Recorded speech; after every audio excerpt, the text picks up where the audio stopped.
It's time to open up the Week 8 Peacock and Williamson mailbag. Questions about the really impressive Seattle Seahawks rookie class.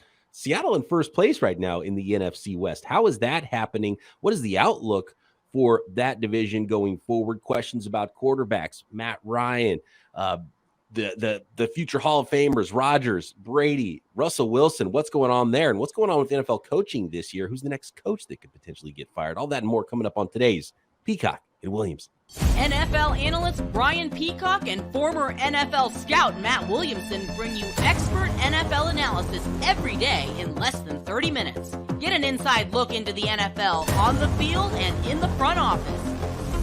With elite breakdowns, next-level analysis, and in-depth information only for the real NFL fans.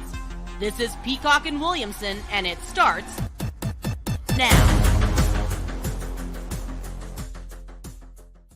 Welcome to the Peacock and Williamson NFL Show. Brian Peacock alongside Matt Williamson at BD Peacock at Williamson NFL on Twitter. That's where a lot of these questions on today's mailbag episode will be coming from. You can also drop questions and comments in the YouTube comments section as well. We appreciate you. Make sure you're subscribed up here. And thanks for making Peacock and Williamson your first listen every day on the Locked On Podcast Network. Your team every day. That is what we do.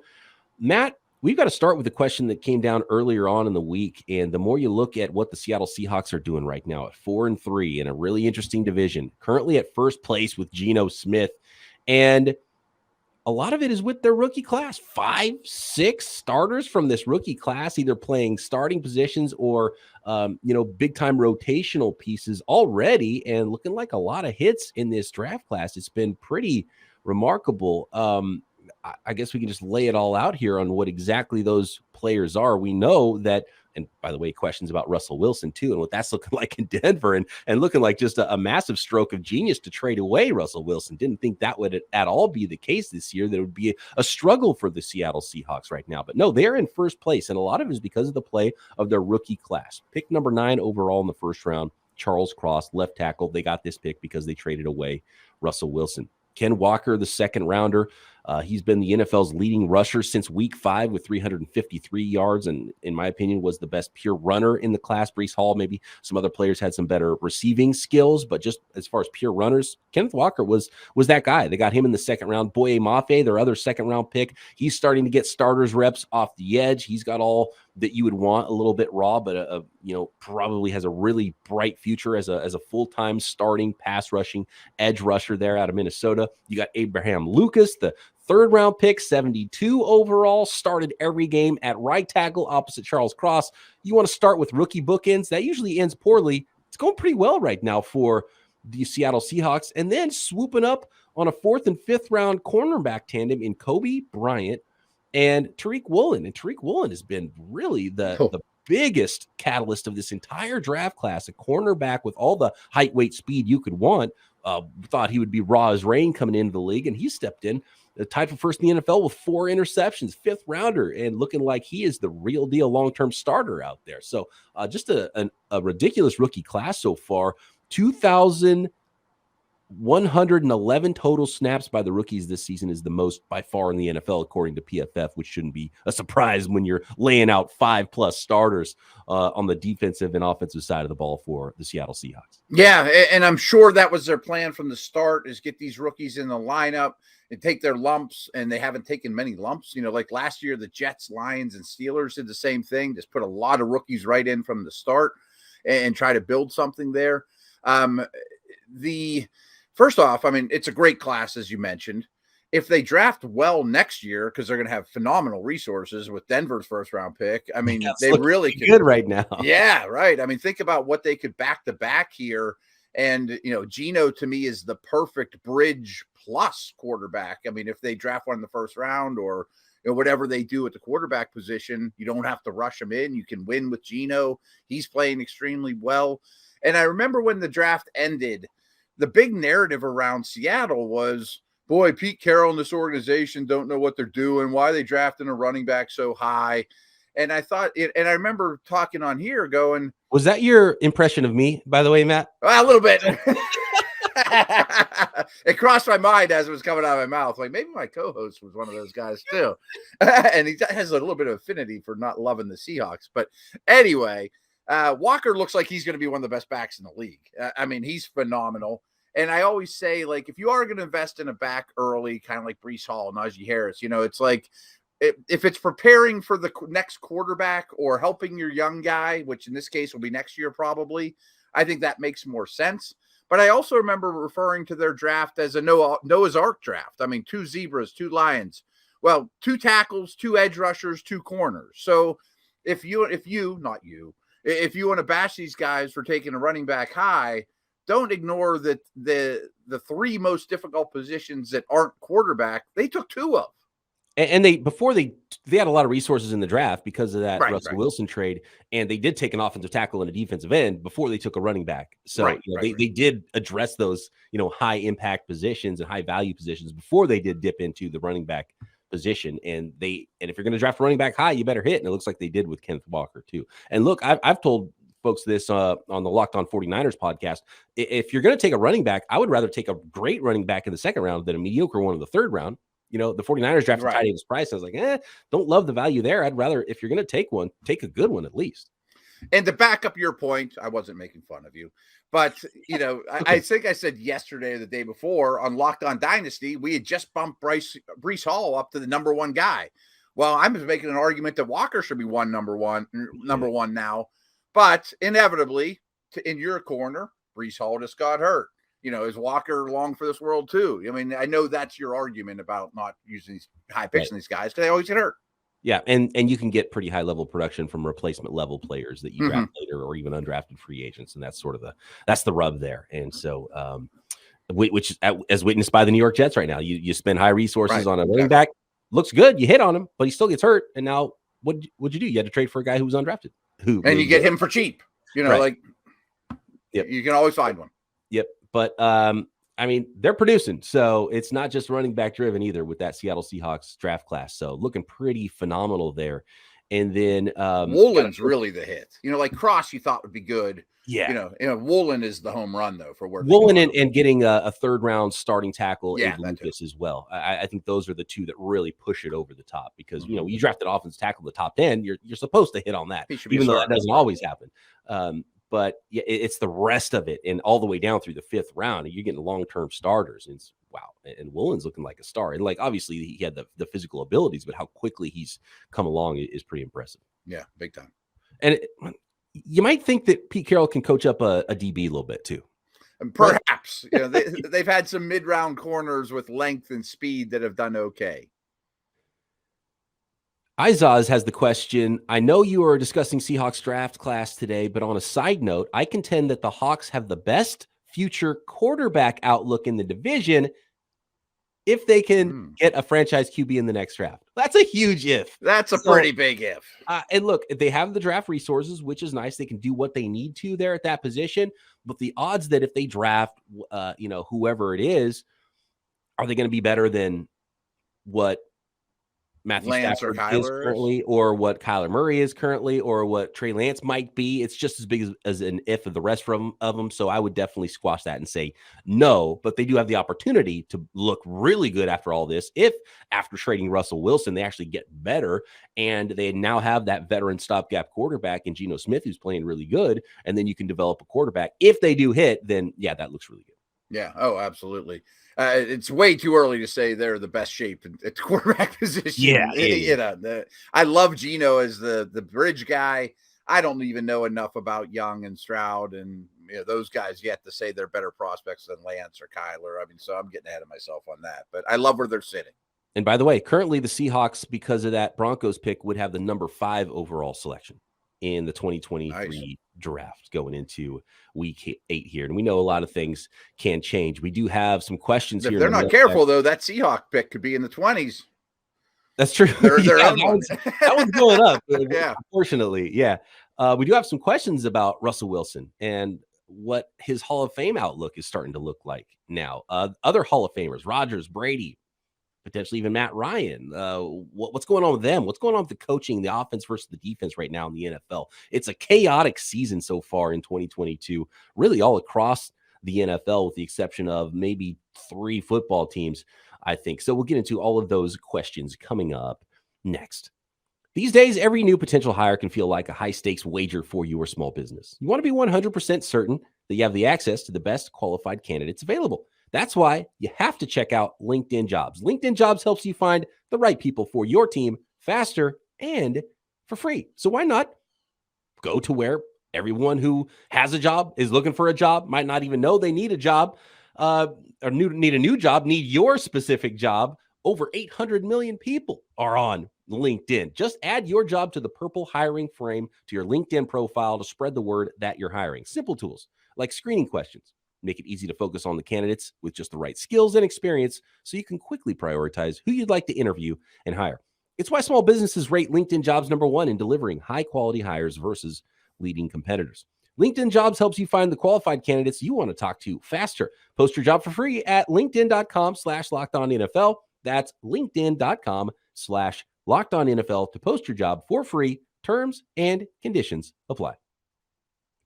Recently got myself a pair of Bird Dogs pants, khakis, and they look fantastic. They feel even better.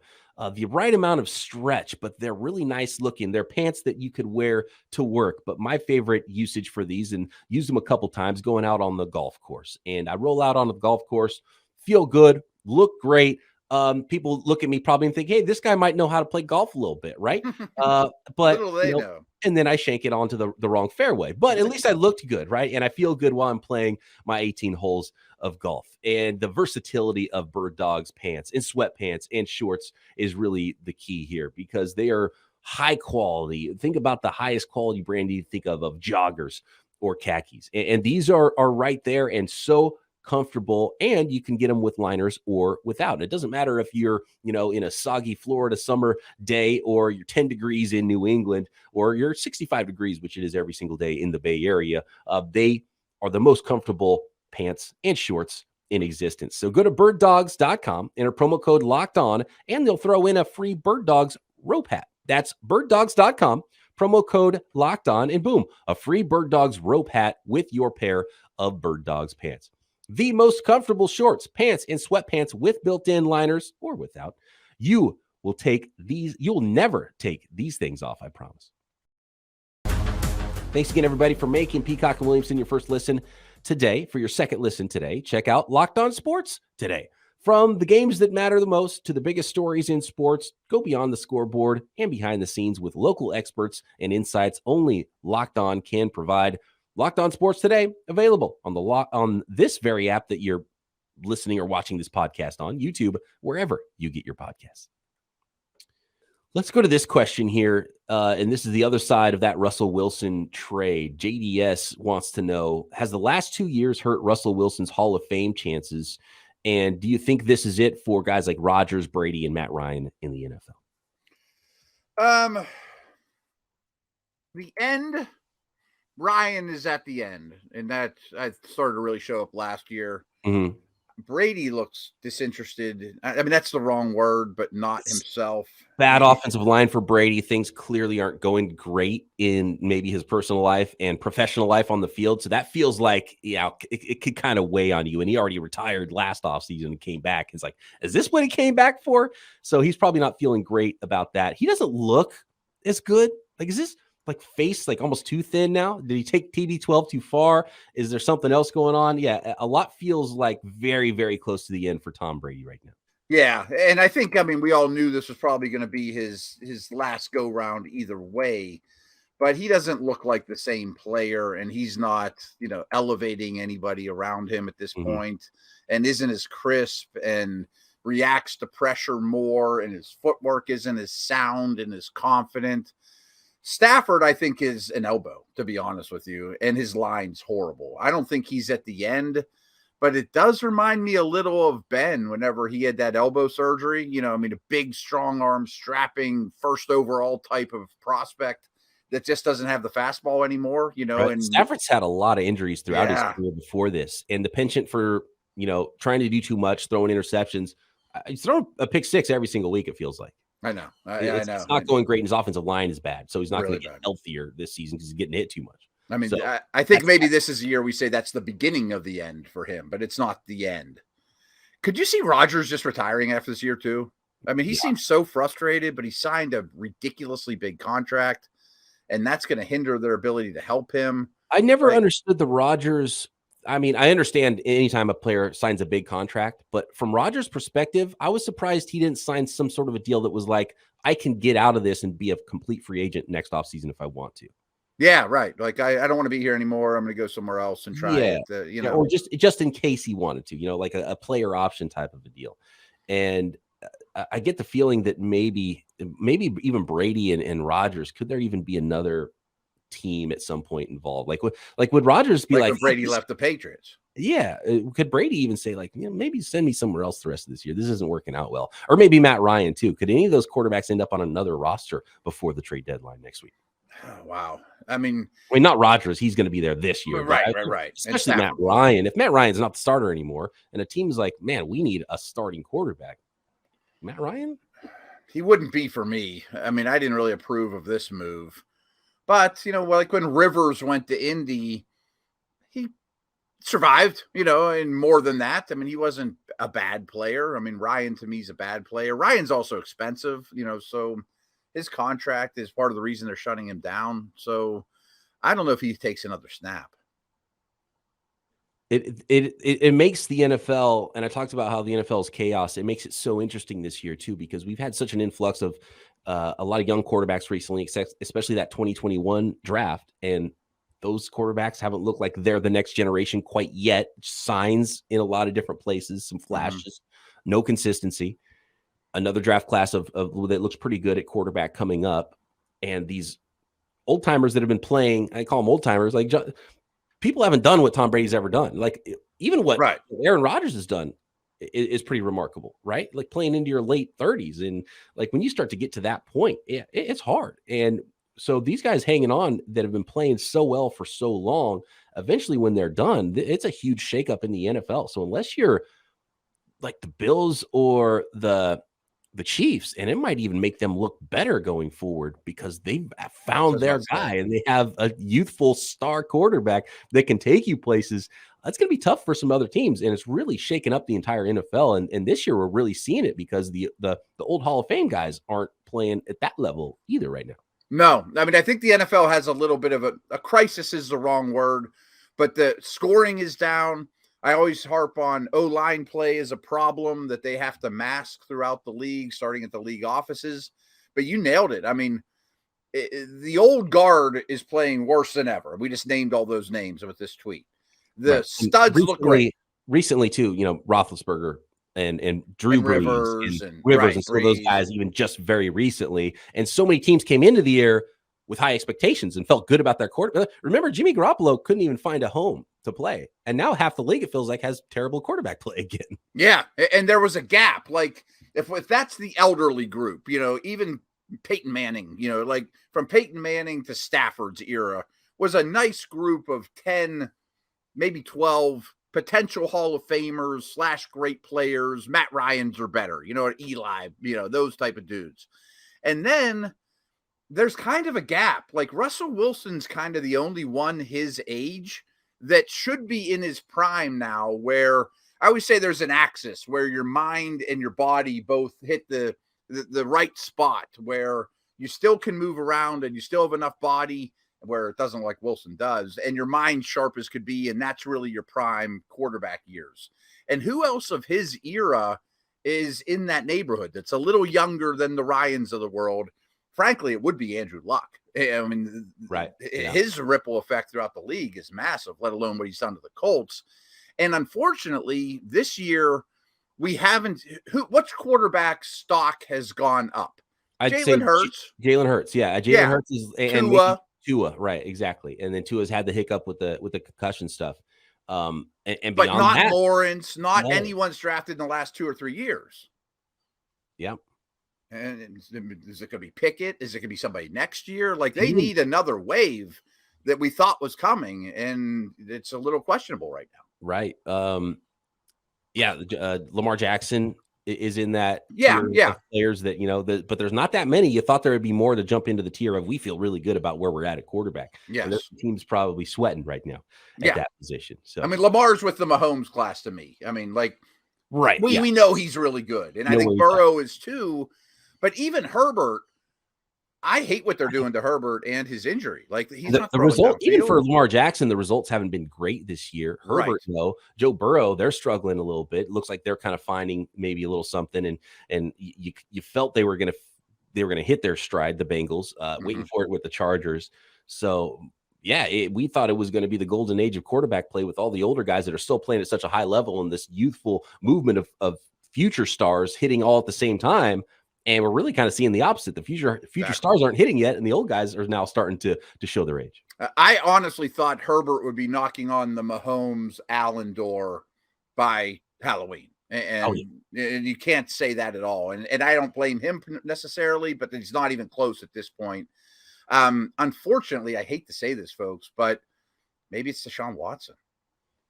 That's true. Forgot all about him. He'll show up in week 11, and maybe he's in that group. As far as Russell Wilson goes, I would say very easily no to the Hall of Fame. And it's amazing because literally halfway through the season 2 years ago, he was first half MVP, right? Let Russ cook. And he was cooking and all of a sudden he fell off second half of the year, and then another bad year, and now an even worse year on a new team with the Broncos.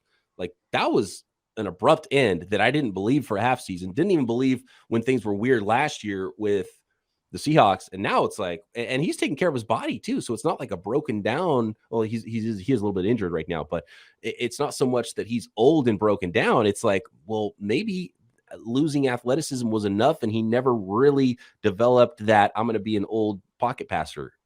I think that's very true. And I think his size is a big problem too. He can't do those subtle movements to find passing lanes and see open receivers, where that he was dancing a fine line with that before, being creative. Like that's what I blame Mayfield a lot, is Mayfield's not a good enough athlete to be short. Kyler Murray is, Wilson was, now he isn't. And he's never been a precision passer. He's not a drop back Peyton Manning passer and never will be. And frankly, as you were saying that, he's really had 30 months of pretty poor play in a row. Yeah, he does have the early Super Bowl, and I think that was a lot of the talk with Stafford. Okay, Hall of Fame now because he got a Super Bowl ring. And I would probably put both those guys in a pretty similar class right now, and you still need more from both of them. Like and both of them are ahead of Ryan for me. And I don't think Ryan really has a shot, even though he did win an MVP and went to a Super Bowl, and he has accumulation stats. I'll be honest, though. I mean, I was asked about Wilson like 2 years ago. Is he in? And I thought at that point, when he was still playing pretty well or just starting to kind of decline, I thought his resume was good enough then that he could have quit and still got in. I feel less strong about it now, though. Yeah. Seeing the bad hurts the former good. And was it long enough of a good? That's a big question there, especially with the competition at quarterback now for Hall of Famers. Maybe that level is raised too, and it's going to be harder for some of these other guys to get in. Right. Next, like Wilson versus Rivers is a good conversation for me. Right, and I would say no to both. Right. I'm a Rivers fan, but I put him closer to Ryan, although rings are important. Next, let's talk coaching. Is there a coach that could be fired next very soon, potentially, with some of the disappointing teams we've seen around the NFL? PrizePicks daily fantasy is super fun and super easy. How do you play PrizePicks? Well, all you do is you pick 2 to 5 players. If they score more or less than their PrizePicks projection, you win 10 times your money on any entry. It is that simple, and you're just competing with those PrizePicks projections. So you go look up Bailey Zappi passing yards. You want to go over? Matt Williamson would say, no, we're going to go less than the PrizePicks projection on Bailey Zappi. Maybe Sam Elling or some of those fun quarterbacks, or maybe you think the resurgence of Rodgers or Brady is coming in week 8. And you're not competing against other people either. No sharks in the pool, no fantasy players that have multiple entries that you're going against. No, it's just you against those PrizePicks projections that are available. And it's not just NFL projections either. Any sport that you watch, we're talking NFL, NBA, Major League Baseball, NHL, PGA, golf, college sports, WNBA, esports, NASCAR, boxing, MMA, you name it, you can find projections at PrizePicks. Entries can be made in 60 seconds or less, and withdrawals are safe, fast, and easy. Download the PrizePicks app or go to prizepicks.com to sign up and play daily fantasy sports. First-time users can receive a 100% instant deposit match up to $100 with promo code Locked On. If you deposit $100, PrizePicks will give you $100. If you deposit $50, PrizePicks will give you $50. Don't forget to enter promo code Locked On at sign up for an instant deposit match up to $100. A couple of questions about coaching here. One from Scott is, who is the next coach to be fired? And another one to consider here from James. He says, is this the season of bad NFL coaching? Are we faced with a lack of good coaches for years to come? Are defensive coaches becoming better than offensive coaches? How many offenses and defenses are talented but being held back by bad schemes?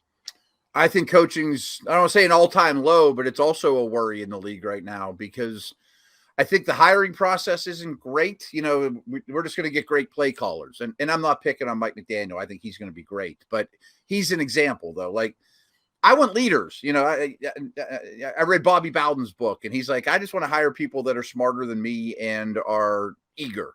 And I'll teach them how to coach linebackers. You know, I'll lead the team. I want them to have input. You know, like, are we hiring play callers and analytics folks as opposed to leaders of men? And I think that that's problematic to me. In terms of hot seat, I think I came up with 7 or 8 right now that is somewhere between room temperature, warm, and hot. How about these teams? Cleveland, I think, is room temperature, maybe warm. I think Indy is warm or hot. I would say the Chargers should be warm. Denver is hot. Washington is warm. Detroit is warm. Arizona's warm. Yes. Arizona, I would argue, is hot. They might be hot, yeah. Hottish. I think Denver should be on fire. Yeah. Denver's tough because one and done. You hired a guy for a reason. Yeah, but this ownership didn't hire him. That's true. They bought the team after, and they can't be thrilled with what they bought. And here's something else that's going on. There's obviously a lot of brain drain for certain teams that are well coached. It happens to Belichick every year. It's, the Shanahan tree, the McVay, that whole tree. But it's also the same coaching trees that are everywhere. So is everyone getting too good because everyone's running the same scheme and everyone knows now how to stop it because they've seen it so many times. They see it every week. Absolutely. I think that's a huge trend. I think another trend is, hey, everyone knows I'm an analytics dork and I love numbers and stats and EPA and all that. But I think there's too much going for it on fourth down. I think there's too much turning down points. I mean, field goals, I think there's too much just going by the book as opposed by feel. And my right guard is blowing this defensive tackle out of the water, so I'm just going to run behind him. But the book doesn't tell me to do that, so I'm going to kick a field goal or I'm going to punt instead, or or vice versa is probably the better example of the book tells me I should go for it here, but we can't block anybody. But the book doesn't know that. I think there's too much of that, and it used to be analytics change every year too because. Going for it on fourth down was super efficient for the last 5 years because not everyone was doing it. Now everyone knows that, and, there was much less examples of it too. It's Norv Turner is a good example. I feel like there's a lot of Norv Turners around the league right now that are good coordinators, but maybe head coach isn't their thing. It's not their calling. Like we opened the show talking about Seattle. That guy knows how to win games. Right. Yeah. He knows how to coach a football team. And you should never be surprised when Pete Carroll's teams or Bill Belichick's teams, if you don't like their roster coming into a year, you shouldn't be surprised if they're knocking on the door of the playoffs. Right. I mean, would the Saints be running away with that division if Sean Payton was still there? I mean, I know they've been hit hard with injuries and things, but they'd be in better shape. Okay, we have 30 seconds, Matt. Wilkes is interim. So who gets fired before Wilkes is gone and the Panthers find a new head coach? One name. Indy. That's a tumultuous owner. Yeah. Can't be thrilled right now. They just benched their quarterback for Ellinger. Yeah. I think I'll go Broncos. You talked me into that one. One and done. Less than one and done. All right. Thanks, everybody, for making Peacock and Williamson your first listen. Back tomorrow, starting to preview week 8 games and making picks right here. Peacock and Williamson.